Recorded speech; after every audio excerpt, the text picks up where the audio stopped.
Okay, so everyone एक बार जोरदार तालियां हो जाएं, क्यों जोरदार परफॉर्मेंस होने वाली है। तो साउंड और एक गरीब माँ जो अपने हालातों से लाचार, एक अमीर माँ जो अपनी जिम्मेदारियों के बोझ से मजबूर, एक जो अपने बच्चों की ख्वाहिशें पूरी नहीं कर पाती और दूसरी जो अपने बच्चों को वक्त नहीं दे पाती। ऐसी एक की कहानी, एक अधूरी कहानी।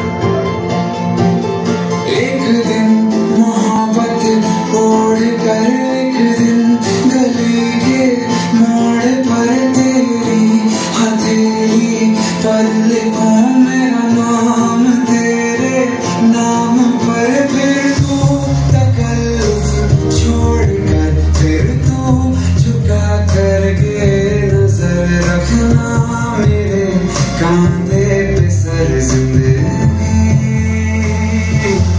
बेटा मुझे ऑफिस के लिए देर हो रही है, मैंने खाना बना के रख दिया है, खा लेना। माँ बहुत प्यास लगी। हाँ बेटा अभी ला दे। कुछ तो बता जिंदगी अपना पता जिंदगी।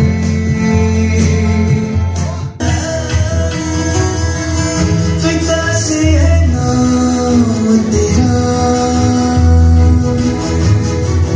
पिता पहचान तेरी, जिए जिस सहारे पे तू, पिता से वो सांस है पिता रब तेरा, ईश्वर अल्लाह जितने भी जादू है, नूर तेरा कुछ नहीं सब है। ओ ईश्वर अल्लाह जितने भी रब है, नूर तेरा कुछ नहीं सब है। पिता रोटी है, कपड़ा है, मकान है। पिता नन्हे से परिंदे का बड़ा आसमान है। पिता रोटी है, कपड़ा है, मकान है। पिता नन्हे से परिंदे का बड़ा आसमान है। पिता है तो घर में प्रतिपल राग है। पिता से माँ की चूड़ी, बिंदी और सुहाग है। पिता है तो बच्चों के सारे सपने हैं। पिता है तो बाजार के सब खिलौने अपने हैं। भाई बस जोरदार से क्लैप होनी चाहिए। और बहुत ही इमोशनली परफॉर्मेंस, जो सच में बता रहा हूँ कि इस शो में जितनी भी मतलब प्रशंसा की जाए इस प्यारी सी परफॉर्मेंस के लिए उतनी कम है। मैं बताना चाहूँगा कि सच में आज जैसे हमारे जो शो का नाम है ना डांसिंग मॉम, आज एक मॉम ने ये दिखा दिया कि वो अपने बच्चों के लिए किस तरीके से, और डेडिकेशन भी उन्हीं के लिए। तो यार जितने भी मॉम है सच में एक बार जोरदार क्लैप होनी चाहिए।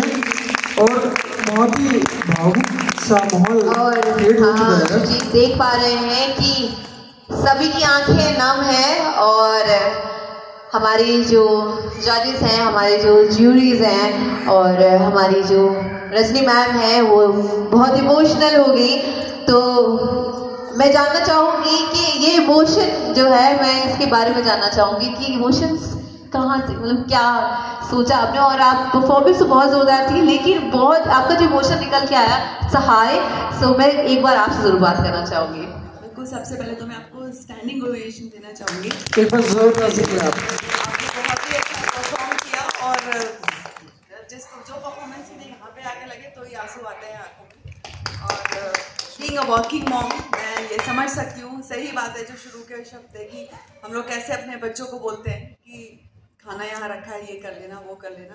क्योंकि हम सभी लेडीज, सभी, मैं अकेली नहीं, मैम नहीं, हम सभी लोग कहीं ना कहीं वी आर द मल्टीटास्किंग ना। हमें घर भी देखना है, अपना प्रोफेशन भी देखना है, नहीं भी प्रोफेशन देखना है तो घर में सबकी केयर करनी है। तो वो फील जैसे ही आया मुझे कि मैं भी तो अपने बेटे को आज यही बोल के आई हूँ कि खा लेना पी लेना करके। और प्लस एक मेरा बेटा पिछले 4 साल से बाहर पढ़ाई कर रहा है, और उसको मैं हमेशा मिस करती रहती हूँ। He is in Edinburgh, Scotland. तो ठीक है, सब आई थिंक मुझे एक्सप्लेन इतना ज़्यादा करने की ज़रूरत नहीं है, सब उसको समझ सकते हैं। तो बच्चों का और माँ को जब इकट्ठा ऐसे स्टेज पे देख के मेरे पहले ही गूज़बम्स आ गए। So very good performance, very good thought behind your performance. Very good. और बिल्कुल मैम, हमारी जो प्यारी सी परफॉर्मर हैं उनके भी कुछ जज्बात हैं जो इतना प्यारा सा उन्होंने आज डेडिकेशन किया अपने किड्स के लिए। तो बिल्कुल मैम, आपने क्या सोच के किया था और मतलब ऐसा आपने क्यों, मतलब डेडिकेशन जो किया सभी लोगों ने किया, लेकिन आपने जो डेडिकेशन किया ना अपने बच्चों के लिए, तो वो बहुत ही अलग है। इस परफॉर्मेंस के पीछे आपने क्या सोचा कि मैं इस परफॉर्मेंस को करने जा रही हूँ? तो क्या आपकी जो थ्योरी थी, क्या सोचना था कि मैं इसे रेडी करूँ? फर्स्ट परफॉर्मेंस फाइनल ऑडिशन होने वाला था, फाइनल राउंड, तो वो मदर्स डे के दिन था। तो मैंने सोचा था कुछ मदर्स के लिए कुछ करते हैं, क्योंकि बॉलीवुड मैंने लास्ट टाइम किया था। तो मैम के सामने मैं कुछ प्रेजेंट करना चाहती थी कि कुछ नया उनको मैं दिखा सकूँ, कुछ कोशिश करना चाहती थी। और मैं अपने पापा और मम्मी के लिए कुछ परफॉर्म करना चाहती थी कि मैं उनको अपने डांस के थ्रू कुछ दिखा सकूँ। पापा की बहुत याद आ रही है एक्चुअली 2 दिन से, और पापा हमारे बीच में नहीं है, बट मेंटली वो मेरे पास है।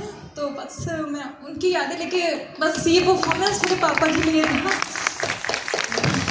मैं थोड़ा दिखाना चाहती थी मैम अपनी स्टोरी को कि पहले हर एक मदर्स, जितनी मदर्स यहाँ बैठी हैं, वो कहीं ना कहीं एक बेटी है, और बेटी और फादर का जो रिलेशन होता है वो वर्ड्स के थ्रू हम एक्सप्लेन नहीं कर सकते। ये चीज़ मुझे मेरे पापा के जाने के बाद फील हुआ कि नहीं, हाँ, बेटी और फादर के बीच का रिलेशन, जो बॉन्डिंग है, वो कितनी स्ट्रॉन्ग होती है। तो एक बेटी थी जो बड़ी हो गई, माँ बन गई, बट उसके बाद भी उसको अपनी माँ की भी नीड है, फादर की नीड है, माँ की नीड है। बस उसी रिलेशन को की जर्नी चलती रहती है, बट आपको अपने माँ बाप की ज़रूरत हमेशा पड़ेगी। आप चाहे जितने बड़े हो जाए, लेकिन वो ज़रूरत